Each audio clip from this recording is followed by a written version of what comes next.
Hey everyone. Okay, I'm here. Don't worry. I'm queuing it up right now. We'll get started here in just a hot second. I'll cue the music. We'll get it cranking here.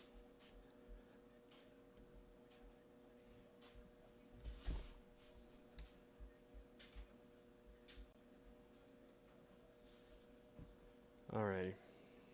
Let's hit the music.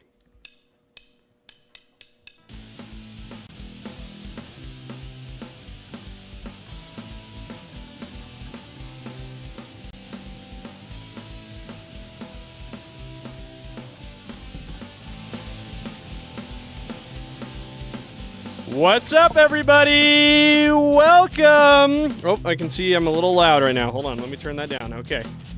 We're trying out, as you can see, I have a new system here in the Batcave. This is not SLC Puck Studios. This is the behind-the-scenes operation. This is, actually, no, this is Wayne Manor.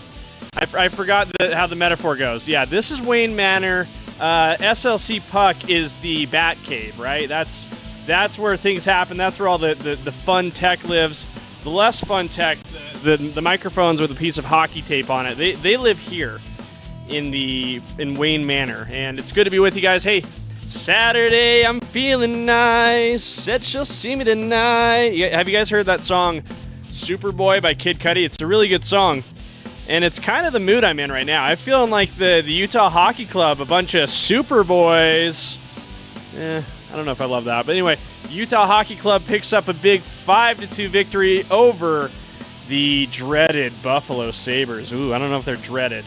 By the way, buffalo wings. What do you guys think about buffalo wings? I think buffalo wings are actually pretty good. I'm a big fan of Buffalo Wild Wings. Back when I was fat, I used to go to Buffalo Wild Wings, 2 or 3 times a week, and it was so bad going to Buffalo Wild Wings. Like they used to see me coming and already start my order, right when as I was walking in, because they knew I was going to get the same thing. I was going to get the 10-wing boneless special. Yeah, boneless. You can say whatever you want about that, right? But they just knew it. It was boneless wing special, fries, little queso on the side, ranch dressing. I'm probably more blue cheese now if I were to go back, but back then I was ranch dressing. And they have I don't know if they still do it because I'm not that fat anymore. I'm less fat than I used to be. But they used to have this Mountain Dew that was really quite good called Mountain. Oh, see, it's been so long, I'm forgetting what it was. But it's like a blackberry flavored Mountain Dew that you could only get at Buffalo Wild Wings, and it was pretty tasty. I can see I don't have my computer plugged into power, so give me just a second, guys. Hey, this again, the tech has been upgraded here at Wayne Manor, but the professionalism still, it's still right where we want it, right? It's still accessible, Hey, hold on, let me just plug this in. If the computer turns off halfway through, one of my only successful streams, that's not gonna be good. Hold on. It's a race against time. We got it. We're good. We're good. Yep, we're charging now. Hey, everybody. Hey, whoa, isn't that fun to see this come together in real time? Anyway, hey, 5-2 victory for the Utah Hockey Club. A lot of good things, a lot of things I'd like to see. The chat is not pulling up for me right now, guys, so let me just X out of this. Hold on. Here's what I'm going to do. I'm going to go picture in picture here. I'm going to be watching my own stream. That's going to boost my numbers, for one. And for two, it's going to let me see what you guys are doing in the chat, which, hey, this is like a cool, interactive, engaging thing we're trying to do here. Much like we're trying to do on Nashcast. So let me just tune in here. Okay, now I gotta mute myself. Yo, happy Saturday, Jordan Rice, Brittany Rose, Utah win, Owen Wilson. Owen, I am always so psyched to see you in here. I thought you were great as Lightning McQueen. I love Wedding Crashers. I don't think you were in Old School. I think your brother Luke was in Old School, but I love seeing you in the chat. Owen, such a thrill to have a celebrity among my listeners. Jordan, Buffalo Wild Wings is a dub. It is pretty good. Yeah, we can go anytime. Alton Brown says the best wings aren't found in Buffalo. Where are the best wings found, Cody? I'm interested in knowing that. Jeff, good to see you. That was a great win. And, I was a little bit nervous heading into this, and I got to peel off a layer here before we really get rolling here, before we get into the good stuff.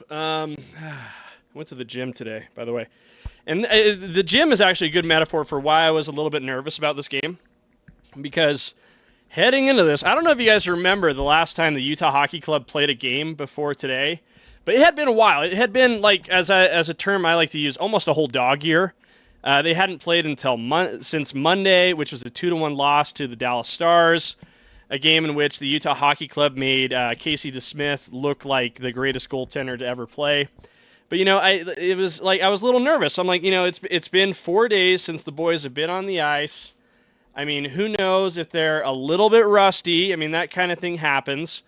I felt that at the gym today. It had been a few days since I'd been in the gym. It had been way longer than just since Monday. But I went to the gym and I just tried doing some of my usual stuff, trying to keep it nice, trying to keep it tight. I have a girlfriend now. Sorry, ladies. Sorry to my female viewers, my 2 or 3 female viewers. I have a girlfriend now, so I'm trying to stay in shape, look nice for her. She's in really good shape. She's in much better shape than me. Yes, Kesselring did get the Clean Hits guest bump. I do think we owe some credit to the boys down there in AZ for doing the work and getting Kesselring in the right state of mind to have the game he did.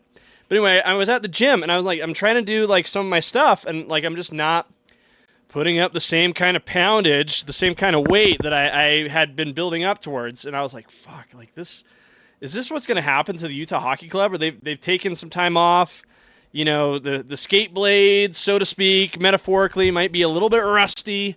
It's been a few days since Karel Vejmelka's seen, pucks headed his way. I'm assuming they've had, some practice, some ice time.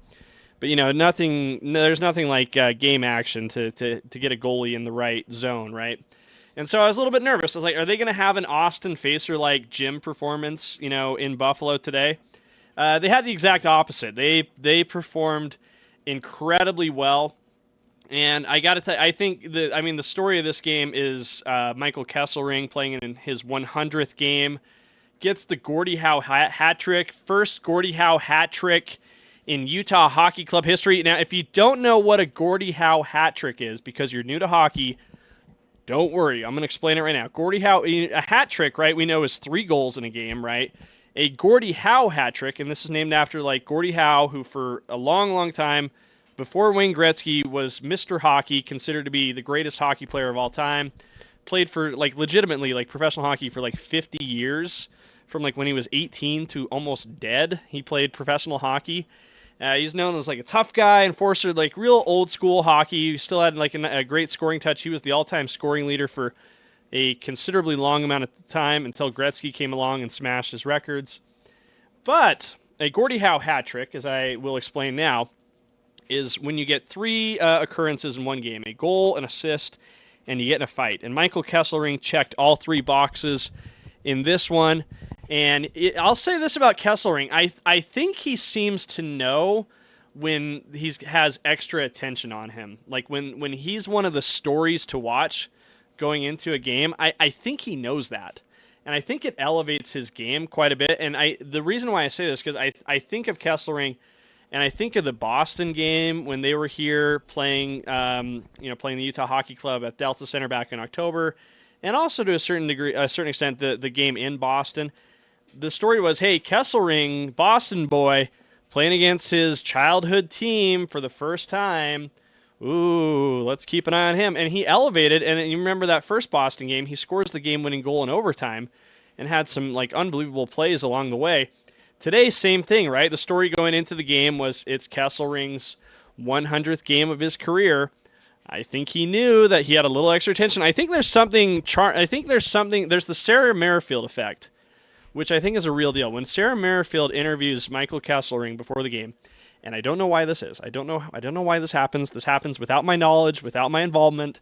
He elevates his performance quite a bit. Jordan, I think you're totally right. Jaromir Jagr actually might die on the ice. I think he's about 71 years old. That's a joke, obviously. But he's still playing professional hockey in the Czech Republic, which is craziness, and I think he played about 20 years in the NHL as well. But anyway, back to Kesselring. And again, I love the input, guys. Please continue chirping, hopping in the chat, all that. Let's make this kind of a fun thing. I would like this to evolve to kind of being like a very radio-ish type of call-in show. I would love to rig my little system up to take calls where you guys can weigh in on the game. You know, I mean, very nice of you all to listen to what I have to say about the game, because we all watch the game, and I'm sure my, takes on this are not as spicy as anybody else's.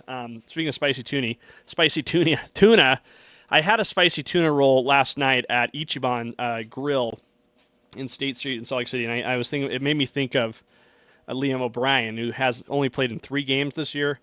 Has been a healthy scratch most of the way. I'm not sure when we'll see him again, to be honest. So we'll have to keep an eye on that. That's just one thing. Sorry, that's a tangent. I was just thinking about sushi last night.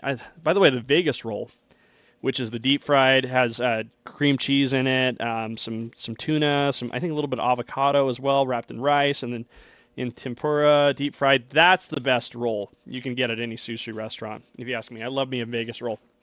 But anyway, back to the game. Again, not only, I was a little bit worried, again, like I said, about the fact they'd been off for a few days. They're traveling across the country. It's earlier in the day. I think the game started, at 11, right? Utah time, for 1 o'clock Eastern time. But, Dom Moore made a really good point in the pregame show. These guys are kind of used to hitting the ice around 11:30. I believe their typical practice time when they're here in Salt Lake at the Olympic Oval out there in Kearns is to be on the ice at 11:30. So really maybe not that big of a change for them, and probably kept them in a really good rhythm. And I think they did a lot of things to really support themselves, in this game. I think the fact that Vejmelka was not challenged early on in the game, and then really not in the second period either, was a big help. Because I do worry about when I see teams take off a few days, right, just because of the way the schedule worked out. It makes me concerned about the goaltenders, because game action is obviously quite different than practice action, and I think nobody feels that effect more than goaltenders, I would imagine. Again, I never played goalie, but that's just my assumption. I think the speed, the heat of the moment, you get the tunnel vision. It's like the opening sequence of Saving Private Ryan, where Tom Hanks is just. I think that's kind of the feeling you would have playing goalie, especially after a few days being off. But Vejmelka, again, was not challenged a lot early and not throughout the middle of the game. There was a bit more of an onslaught by Buffalo later on in the game, but by that point, Utah had a 3 or 4 goal lead. And I think that was really big for Vejmelka to have that cushion, to have that security, to have that safety in place for when the onslaught did come. And I think he saw the puck very well in the third period. Their last goal by Buffalo and to make it 5-2 had a bit of congestion in front of the net. I think Kevin Stenlund was a little bit late covering his guy in front of the net, but it didn't matter. And you could see, I love when teams score a very non-consequential goal at the end of the game, so you can just see them like skating to the bench like, well, we made it a little bit closer, I guess. That kind of thing makes me laugh. I think it's funny. But so many great things in this game. I think Kesselring's the big story. Another thing, love to see, it makes me laugh every time I see it, is Mikhail Sergachev. After he scores, it's so funny. He had this stretch where I think he has 8 goals on the season right now, where goals like 4 through 7, so much energy, so much emotion, so much so much like showing his passion for the game. He scores goal number 8 today, and he's right back to this on the bench, and I find that hilarious. I think Mikhail Sergachev has been unreal for the Utah Hockey Club. I think he has that really nice, steady presence that the team needs. The play that started his goal, I thought was really good, and I thought it was a microcosm of another strong performance we saw in this game. Michael Carcone was absolutely phenomenal in this game, and I'm just going to look at the box score here because I'm interested in seeing how he showed up. And I'm just looking at it right here. He looks like they credited him with 1 assist. Which goal was that? I'll have to jog my memory on that. It was Sergachev's goal. Yeah, that's right. Yeah, because he caused the commotion in front of the net, and the puck ended up back at Sergachev. But Michael Carcone, 1 assist, 2 shots. Let's see, no hits. I think it's interesting. And 1 giveaway. But there were so many things he did in this game that did not show up on the score sheet, that won't show up on the score sheet. But if you're watching the game, Carcone was all over the ice, especially in the offensive zone. More than anything, his screening of the goaltender, getting in front of the net, getting to the net, was a huge part of Utah's success in this game. He was, to me, the unsung hero in this one. I mean, we saw the last goal by Kevin Stenlund. Michael Carcone set an excellent screen in front of Buffalo's goaltender, who I'm not going to try to pronounce, Ukko-Pekka Luukkonen, I think we're going to call him. I think that's what we're going to go with. But Carcone sets an unbelievable screen, puts a lot of congestion in front of the net, gets a nice jam, so to speak. That's what Paul Bissonnette would call it, a nice jam. And he made that goal happen. Kevin Stenlund found the perfect place on the net for I'm going to try to pronounce it again, Ukko-Pekka Luukkonen to not see it. Carcone's big ass was in the way. It also helped that Carcone jumped off the ice about 3 feet, which is not easy to do. By the way, being in full hockey gear, wearing hockey skates, jumping on the ice is not easy to do, but Carcone somehow got like 36 inches of air between his feet and the surface of the ice. I mean, to me, it was such a great performance by Carcone. He was someone who really made a huge difference in ways that don't show up on the score sheet. I think you could say the same thing about Logan Cooley. He gets 1 assist in this one, but he was all over the ice as well. He's a 200-foot player. I think he's had an excellent month of November. It's been a lot of fun to see that. I think he's been all over his stat sheet. Alexander Kerfoot, wearing the A for the first time, gets 2 assists. I've loved his game all year.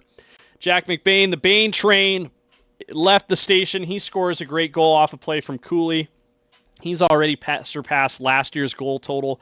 Just 26 games into this game, he has 9 goals. All of last year, playing 67 games, he had 8, so he's having an unbelievable season as well.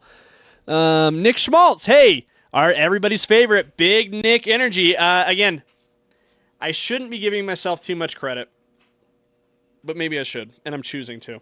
Nick Schmaltz, ever since I did Big Schmaltz Energy, and I'll have to check the date on this. I don't believe he scored for a couple games after I first did Big Nick Energy, when I ripped the shirt off and sung Schmaltz, Schmaltz, Schmaltz to the tune of Eye of the Tiger. He has scored 4 goals in the last 3 games. I think it took him a couple after that to get going. And what I'm imagining happening is that Nick probably saw my rendition of Schmaltz, Schmaltz, Schmaltz, and it took him a couple days to really digest it, to really to take it to heart and go, wow, this goofy guy in his mom's basement, and by the way, this is not my mom's basement, this is someone else's basement, really believes in me, and it feels good. It feels great. And I think after he took a few days to really absorb the message of Schmaltz, Schmaltz, Schmaltz, he was ready to go. And I think we've seen that in a big way. 4 goals in the last 3 games. You're welcome, Nick Schmaltz. You're welcome, Utah Hockey Club fans. I was happy to do that.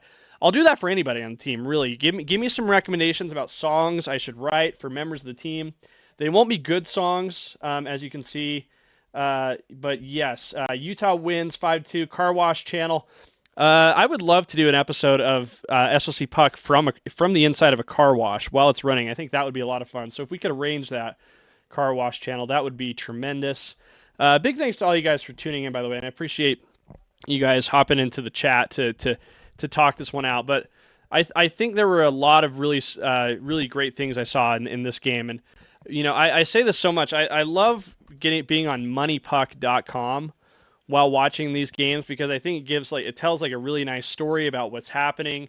I think the insights are great. They have a live shot chart that shows the percentage of each shot's likelihood of becoming a goal, and that feeds into their expected goal number. And then from there, you can see okay, the goalie's having a good game because he's allowed less than what the expected goals would be. And you can also see where the majority of the action's going. And so let me just flip this over here to Money Puck. You can see here these Buffalo Sabres scoring chances. The majority. I was watching this during the game. The majority of these happened in the third period. Like I said, there was this late onslaught. But to me, I think we saw a lot of things that when the Utah Hockey Club does this, they go well. And we saw just a few shots out here from outside the slot area from the defenseman. But they scored goals on these, right? This is Michael Kesselring's goal. This is Mikhail Sergachev's goal right here. And just getting these shots, you never know what's going to happen when you get these shots. But a lot of times you get yourself some rebound opportunities in front, especially when guys like Michael Carcone are in front of the net, doing work, doing their thing. Isn't that great? You guys got to see my laundry finish up too. That's pretty cool. But I think this tells a really nice story here, and I would encourage you guys if you want to understand what's happening in a hockey game, for my money, pun intended, I think Money Puck is the best way to go. So you can see here they build the win percentage with each goal. You can see here Yuri Kulich's goal, I hope I'm saying that right, at the end was extremely non-consequential. You can see the expected goals right here. So again, who had nice games for the Utah Hockey Club? Schmaltz did. He was expected to get .6 goals, but his shot went in. First one was denied. And guess who was interfering with the goalie once again for the second time on what would have been a Nick Schmaltz goal? Barrett Hayton. Hey, we still love you, Hayton. Barrett Hayton had a great game as well. I think this really shows who's playing well in the offensive zone and who's contributing most to the offensive attack here. And it's interesting to see the expected goals here. Utah Hockey Club's expected goals is quite lower than their actual goals. They scored 5 in this one, but their expected goals is just over 5.5, which means they might have caught Buffalo goaltender, and again, his name is weird and hard to say, Ukko-Pekka Luukkonen on a bad night. Against expected goals against 2.6949, actual goals against 5. So I think you could say that was a very poor performance for him. But hey, who cares, right? We're not going to complain over here in Utah. We're going to go to Buffalo Wild Wings and celebrate. That's what we're going to do, just to shove it in those Buffalonians' faces. By the way, I had one of my bosses in one of my old jobs was from Buffalo, and I got to tell you, she was rough. She was a little rough around the edges, and man, that was a miserable experience. So I was not sad to see the Utah Hockey Club beat her hometown team into smithereens today. And guess what? We still got a whole day ahead of us. It's only 2:04. We've already played a hockey game. There's so much to do, so much to see. Maybe we'll go see a matinee airing of Wicked. It was really good, by the way. Wicked was phenomenal.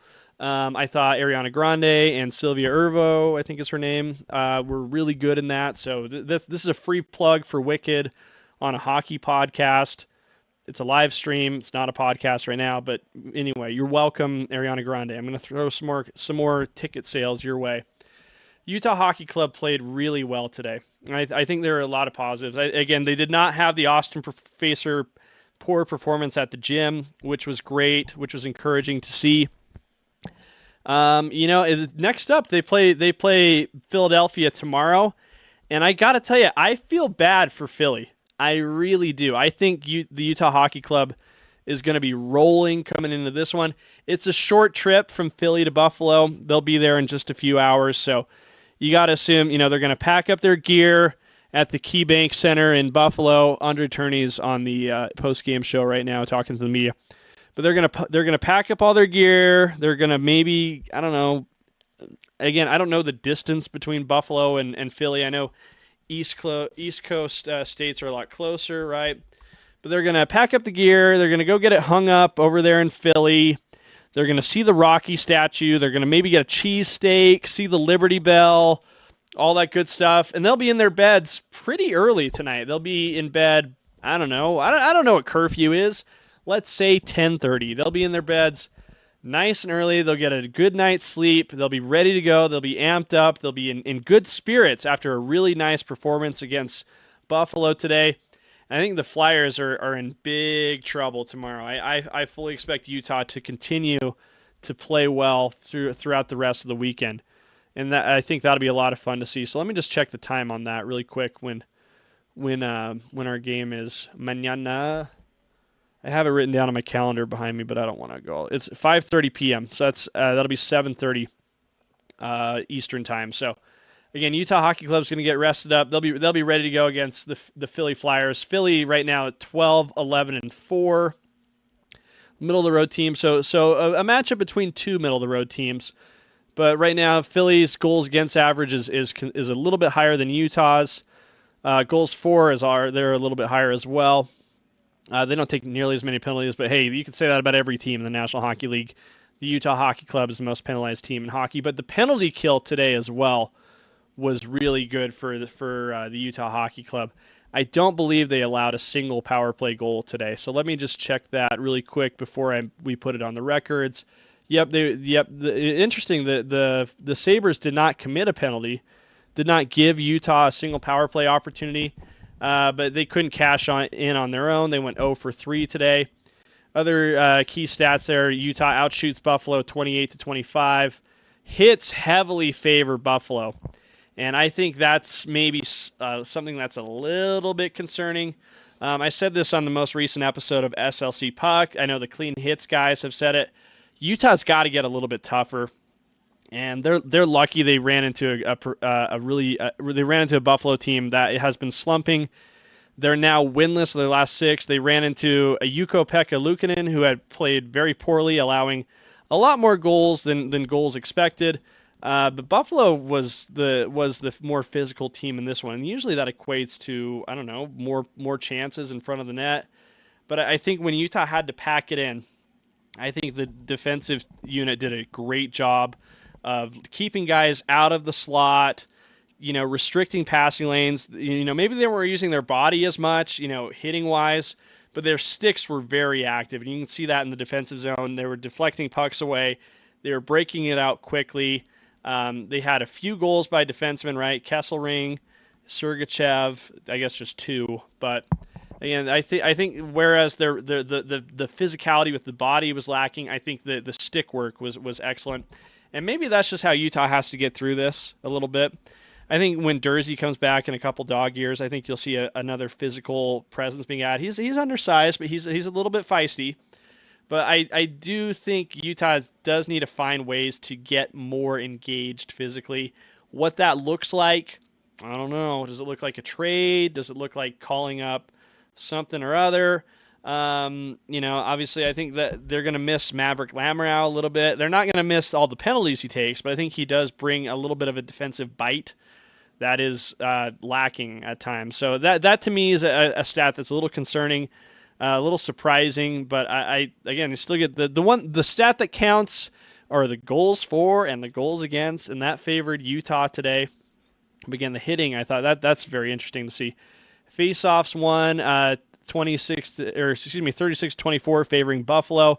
I think that's a symptom of Utah taking a few days off and not having the reflexes nearly as sharp as they need to be. Let's see here. What else here? I guess Buffalo did take a penalty. There was that fight Kesselring was involved in as well. So, but no power play opportunities for Utah. Block shots favor Utah 19-13 again. Defense was very active. Where they weren't active physically, they were active with their sticks and getting in front of pucks, which was great. And yeah, I think those are the key stats. So again, great performance tonight. It's the afternoon by the Utah Hockey Club. Really cool, really encouraging to see. And let me just plug one more thing while we're at it here, okay? Today is a busy hockey day for yours truly, for Austin.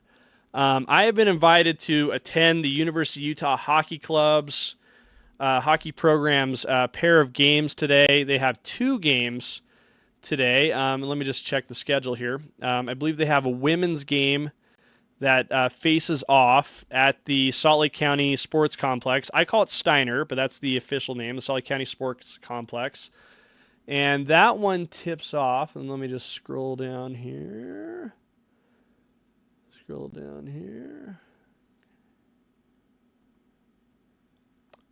Let's see here.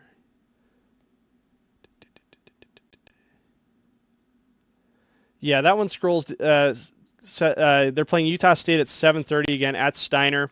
Tonight they're honoring Chris Russell, who was an alumni of the University of Utah, the Skatin' Utes program. And it's special for me because Chris was also a high school teammate of mine at Viewmont High School. So I got to know AJ Bolden, who's the president and general manager, basically does it all for the University of Utah hockey program. And he invited me to come out and be a part of it and maybe share some stories about Chris and help celebrate his life with his family and friends. So I was super honored, super flattered that they'd ask. So that's where I'll be tonight. So if you want to watch some hockey, if you got a hankering for more hockey, you got it. It's at Steiner tonight. Come by, check it out, hang out. We're gonna have some fun. We're gonna share some stories about Chris. There's gonna be a great ACHA game going on as well. I love Steiner. I think for my money, and I've said this twice in this show, I'm not talking about Money Puck, though. For my money, I think Steiner is the best rink in the state of Utah. I have 2 ice sheets there, 1 Olympic, 1 normal size. I believe they'll be on the Olympic side tonight. But it's going to be a lot of fun. I'm excited to watch the young pups go at it. College hockey is great. These kids are, invested. They love the game.